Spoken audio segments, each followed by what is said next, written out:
আজকে একটি সংবাদপত্রে সেই ছবিও আছে, দেখবেন যে পুলিশ ধরে আছে, তাদের মাথায় ছাতা ধরে আছে যাতে তারা না ভেজে। আসলে ভিজলে অসুখ করবে সেটা মাননীয় মুখ্যমন্ত্রী তিনি অনুধাবন করেন, এবং তার প্রকৃতি কিরকম, তার নেচার কিরকম, তিনি কতটা স্নেহপ্রবণ সেটা খালি বলবো না যে বাংলার মানুষ জানে, সারা ভারতবর্ষের মানুষ জানে, এমনকি সারা পৃথিবীর মানুষ জানে। 8টা নাগাদ মাননীয় মুখ্যমন্ত্রী তিনি নিজে বেরিয়ে এসেছেন এবং তার বাড়ির দরজার সামনে তখন তিনি নিজেও হাত জোর করে বলেছেন যে আসুন কথা বলুন, যদি কথা বলতে নাও চান, আলোচনা না চান, তাহলে এক কাপ চা খেয়ে চলে যাবেন। কিন্তু 8টার পরেও 9টা অবধি কেউ কিছু তার উত্তরে বলেননি। অর্থাৎ তারা কিসের আলোচনা করছিলেন, কেন বললেন না, সেটা হয়তো তারা বলবেন যে কেন তারা 6টা থেকে 9টার মধ্যে তাদের সুবিধা হলো না দেখা করার অথবা আলোচনায় যোগ দেওয়ার। সবকিছু কিন্তু প্রস্তুত ছিল। 40 জন এসেছেন।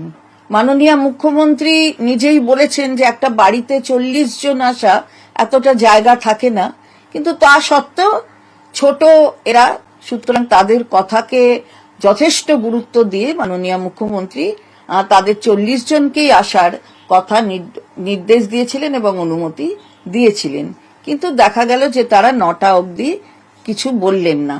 যখন মাননীয় মুখ্যমন্ত্রী 9টা অবধি অপেক্ষা করলেন, তারপরে সবাই যখন আধিকারিকরা এবং তার সাথে আমিও যখন আমরা বেরোতে যাচ্ছি, ওদের বলে যে আমরা বেরিয়ে যাচ্ছি, তখন ওরা মাননীয় মুখ্যমন্ত্রীর সাথে আলোচনা করবেন বলে বললেন যে তারা সমস্ত যা যা তাদের প্রিকন্ডিশন ছিল সেই প্রিকন্ডিশনগুলো তারা আর সেগুলোর উপর জোর দিচ্ছেন না, তারা মাননীয় মুখ্যমন্ত্রীর সাথে বসবেন। তো 3 ঘন্টা, মনে রাখবেন, আগে কয়েকদিন ধরে 2 ঘন্টা করে অপেক্ষা করেছে, আপনারা সেটা সংবাদ মাধ্যমে দেখিয়েছেন, মানুষ জানে। এবং তারপর গতকাল 3 ঘন্টা অপেক্ষা করেছেন। তারপরে যখন 3 ঘন্টা অপেক্ষা করার পরে বেরিয়ে যাচ্ছে সবাই, তখন তারা বললেন যে তারা দেখা করবেন। তাহলে এত যে সময় দেয়া হলো, তাহলে তারা যখন বলবেন তখনই সরকারকে রেডি থাকতে হবে কথা বলার জন্য। এটা যেন মনে হলো এরকমই একটা কোনো ব্যাপার। মুখ্যমন্ত্রী নিজে 8টার সময় তাদের কাছে বলেছেন, তাতেও সাড়া পাননি। তো আজকে বুঝতে হবে যে এই কর্মবিরতি মানুষের পক্ষে কতটা ক্ষতিকারক হচ্ছে। ইতিমধ্যে 29 জন মানুষের প্রাণ গিয়েছে, এটাও সব জানেন, এবং কয়েক হাজার মানুষ বিভিন্ন অপারেশনের জন্য অপেক্ষা করছেন। অন্তত 7,000 মানুষ, তার মধ্যে 1,500 মানুষ হচ্ছে হার্টের পেশেন্ট, যাদের খুব সত্বর দরকার অপারেশন করার। তাছাড়া সন্তান সম্ভবা মহিলা তারা প্রসব করবেন। প্রসবের যন্ত্রণা তো আটকে রাখা যায় না। প্রসবের যন্ত্রণা যখন হয় তখন মায়েরা উপলব্ধি করতে পারেন যে সেটা কতটা যন্ত্রণাদায়ক। কিন্তু তা সত্ত্বেও তার মা হবার যে প্রবল বাসনা, সেই বাসনা থেকে এই যন্ত্রণা তারা ভুলে যান। কিন্তু সেই মায়েদের প্রসব করাটাও কতটা অসুবিধাজনক হয়ে যাচ্ছে সেটাও তো একটা দেখতে হবে। জুনিয়র ডাক্তাররা, তাদের সাথে তো সবসময় মাননীয় মুখ্যমন্ত্রী তাদের প্রতি সহানুভূতিশীল। তিনি নিজে বলেছেন তিনি দেখবেন, তিনি যা কিছু আছে সব বিচার করে খতিয়ে দেখবেন। এমনকি তারা 7 জনকে সরিয়ে দিতে বলেছিলেন, সেই 7 জন ডাক্তারকে সরানো পর্যন্ত হয়ে গিয়েছে। তো তারপরেও মাননীয় মুখ্যমন্ত্রী সবসময় সহনশীলতার পরিচয় দিয়েছেন। মাননীয় মুখ্যমন্ত্রী সবসময় এই জুনিয়র ডাক্তারদের যাতে কোনো রকমের অসুবিধা না হয়, তাদের বৃষ্টিতে যাতে তারা না ভেজে তারা যাতে ভিজে গেলে জামা কাপড়, এমনকি তিনি বলেছেন জামা কাপড়ও আমি দিয়ে দেব, তোমরা বৃষ্টিতে ভিজো না, অসুখ যাতে না হয় সেটা মানে দেখা নিশ্চিতভাবে দায়িত্ব সকলে। মাথায় ছাতা দেবার নির্দেশ দিয়েছেন, তা সত্ত্বেও মানেননি কেউ। তো এটা কিরম হচ্ছে যে তারা যখন বলবেন তখনই সরকারকে রেডি হয়ে থাকতে হবে যে তাদের কথা শোনার জন্য। আমি বিনীতভাবে আবেদন করব যে মাননীয় মুখ্যমন্ত্রী যা যা করবার করেছেন, খতিয়ে দেখার কথা বলেছেন, সমস্ত দাবি, যার মধ্যে অনেকগুলি দাবি তিনি নিজেই ধর্ণা মঞ্চেই তিনি এই রোগী কল্যাণ সমিতি ভেঙে দিয়েছেন, সবকিছু যা যা করবার সেগুলো করেছেন এবং আরো করবার যে তিনি সেগুলো বিচার করবেন সে কথাও দিয়ে এসেছেন। তো এর পর আর কি বলার থাকতে পারে? সুতরাং এটা একটা সাবজুডিস ম্যাটার, তিনি নিজেই বলেছেন যে যা যা বলা সেটা নিশ্চিতভাবে মহামান্য সুপ্রিম কোর্ট সেটা দেখছেন, তাদের ডিরেকশন থাকবে। সুতরাং তিনি বারবার কর্মবিরতি থেকে বেরিয়ে আসতে বলেছেন ডাক্তারদের, কিন্তু মুখ্যমন্ত্রী সবসময় তার সহনশীলতা দেখিয়েছেন এবং তাদের প্রতি তাদের যে দাবি, সেই দাবি জাস্টিসের দাবি তো মুখ্যমন্ত্রী নিজেও করেছেন এবং সিবিআই এর কাছে খুব তাড়াতাড়ি 3 মাসের মধ্যে যাতে সবকিছু তারা তদন্ত শেষ করে দোষীর শাস্তির ব্যবস্থা করে সেগুলো তো তিনি বলেছেন, তিনি রাস্তায় নেমেছেন এটা নিয়ে।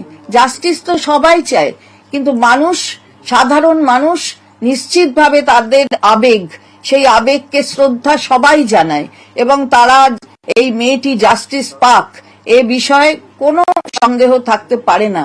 এরকম নক্কারজনক ঘটনা কোনো মেয়ের সাথে যাতে না হয় সেটা নিশ্চিতভাবে বাঞ্ছনীয়, এরকম কোনো ঘটনা কখনো হওয়া উচিত নয়। তাই কিন্তু এই যে সাধারণ মানুষের এই যে অবস্থাগুলো হচ্ছে, অর্থাৎ কর্মবিরতির ফলে অনেকে চিকিৎসা থেকে বঞ্চিত হচ্ছেন, সেদিকটাও তো দেখতে হবে। সাধারণ মানুষের এই যে অসুবিধা, সেই অসুবিধার কথাও তো চিন্তা করতে হবে রাজ্য সরকারের পক্ষ থেকে। তাই যা যা করবার মাননীয় মুখ্যমন্ত্রীর নির্দেশে তিনি নিজে মুখ্যমন্ত্রী হিসেবে নয়, দিদি হয়ে সকলের কাছে বলেছেন। সুতরাং এবার কি সিদ্ধান্ত তারা কিভাবে নিয়েছেন, কি ন্যারেটিভ তৈরি করছেন সেটা তাদের ব্যাপার। এরা ছোট ছেলে, আমাদের মুখ্যমন্ত্রী সবসময় তাদের প্রতি অনেক সফট কর্নার তার, সেটা তার প্রকৃতি বলে, সবাই জানে, সেটা তিনি তার প্রকাশও করেছেন। সুতরাং আজকে যে চিঠি আমাদের কাছে রয়েছে আপনারা দেখতে পাচ্ছেন, আপনারা জানেন, আপনাদের কাছেও আছে, যে চিঠি ওরা দিয়েছেন, যে চিঠি এখান থেকে কালকে গিয়েছে মাননীয় মুখ্যমন্ত্রীর অফিস থেকে তাদের আসার জন্য, সবটাই আপনারা জানেন। আমার কাছেও সেই চিঠি আছে। তো সেটা আমরা বলবো যে যতটা মাননীয় মুখ্যমন্ত্রীর করার তিনি কিন্তু করেছেন। একটা প্রশ্ন, যে আমরা দেখেছি নবান্নের 2 দিন মুখ্যমন্ত্রী ওয়েট করেছেন, বাড়িতে ওয়েট করেছেন, ধর্ণা মঞ্চে চলে গেছেন, রাজ্য সরকারের তরফ থেকে সব রকম চেষ্টা করা হয়েছে। এটা কি এখানেই বন্ধ হয়ে গেল না? রাজ্য সরকার আবার কোন রকম চেষ্টা চালাবে? যেহেতু মঙ্গলবার সুপ্রিম কোর্টের মামলাটাও রয়েছে। না, রাজ্য সরকার তো বসে আছে, কিন্তু এমন একটা ব্যাপার হচ্ছে যেন যখন আন্দোলনকারী তাদের আন্দোলনকে সম্পূর্ণভাবে সমর্থন করেছেন মুখ্যমন্ত্রী, কিন্তু তারা যখন বলবেন তখন রাজ্য সরকারকে আসতে হবে, এরকম একটা ন্যারেটিভ তৈরি করা, এটা বোধহয় মানুষের কাছে ঠিক একটা ভালো বার্তা যায় না। কিন্তু রাজ্য সরকার যে সবসময় এই ব্যাপারে সবসময় তাদের সদর্থক পদক্ষেপ নিয়েছেন এবং মাননীয় মুখ্যমন্ত্রী সবসময় তার এই ইতিবাচক ইচ্ছা প্রকাশ করেছেন, সে বিষয় বোধহয় কোথাও কারুর সন্দেহ নেই, জনসাধারণ সেটা নিশ্চিতভাবে বুঝতে পেরেছে।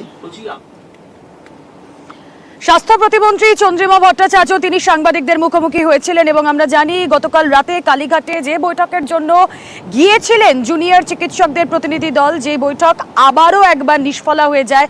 তার কারণ লাইভ স্ট্রিমিং এর শর্তে তারা অনড় ছিলেন। মমতা বন্দ্যোপাধ্যায় রাজ্যের মুখ্যমন্ত্রী অনেকবার তাদেরকে বুঝিয়েছেন, তাদেরকে বলেছেন বৃষ্টিতে না ভিজতে, তাদেরকে ভেতরে আসতে, কিন্তু তারা লাইভ স্ট্রিমিং এর শর্তে অনড় ছিলেন। তারপর রাত 9টার পর যখন তারা নমনীয় হন এবং তারপর যখন তারা লাইভ স্ট্রিমিং এর শর্ত থেকে সরে আসেন, তখন স্বাস্থ্য প্রতিমন্ত্রী এবং যারা আধিকারিকরা ছিলেন, মুখ্য সচিব ছিলেন, স্বরাষ্ট্র সচিব ছিলেন, তারা যখন বেরিয়ে যাচ্ছিলেন তখন তারা রাজি হন, জুনিয়র চিকিৎসকরা রাজি হন বৈঠকে বসতে, কিন্তু সেটা অনেক দেরি হয়ে যায়। গতকালের ঘটনার ব্যাখ্যায় দিচ্ছিলেন স্বাস্থ্য প্রতিমন্ত্রী চন্দ্রিমা ভট্টাচার্য। এবার আপনাদেরকে ফিরিয়ে নিয়ে যাই গতকাল সন্ধে ঠিক যেই মুহূর্তে জুনিয়র চিকিৎসকরা পৌঁছেছিলেন, কিন্তু তারা বাইরে দাঁড়িয়ে অপেক্ষা করছিলেন আর মমতা বন্দ্যোপাধ্যায় বাড়ির বাইরে এসে তাদেরকে বোঝানোর চেষ্টা করছিলেন। সেই বক্তব্য, সেই কনভারসেশন আরো একবার আপনাদের সামনে। আমিও কিন্তু 2 ঘন্টা তোমাদের জন্য অপেক্ষা করছি। তোমাদের প্রত্যেকে ছাতা দেওয়া হয়েছে, সামনে বসার ব্যবস্থা করা হয়েছে। তোমরা ভিজবে না, আমার এটা অনুরোধ থাকলো। কেন ভিজছো? তোমাদের জন্য আমি তো জায়গা করে রেখেছি। আর আমি আবার বলি, তোমাদের চিঠিতেও কোথাও লাইভ স্ট্রিমিং এর কথা লেখা নেই, আমাদের চিঠিতেও লেখা নেই। আমরা টোটালটাই রেকর্ড করে রাখছি এবং তোমাদের শেয়ার করবো আমরা মিনিটস। এবং এটা আমরা কেউই রিলিজ এখন করবো না, যেহেতু কোর্টে কেস চলছে। আমরা এটা সময় মতো কোর্টের কেসটা একটু শেষ হয়ে গেলে তোমাদের দিয়ে দেবো। তোমাদের তোমরা একদিন ওয়াচ করতে পারো যে আমরা টোটালটাই রেকর্ড করবো।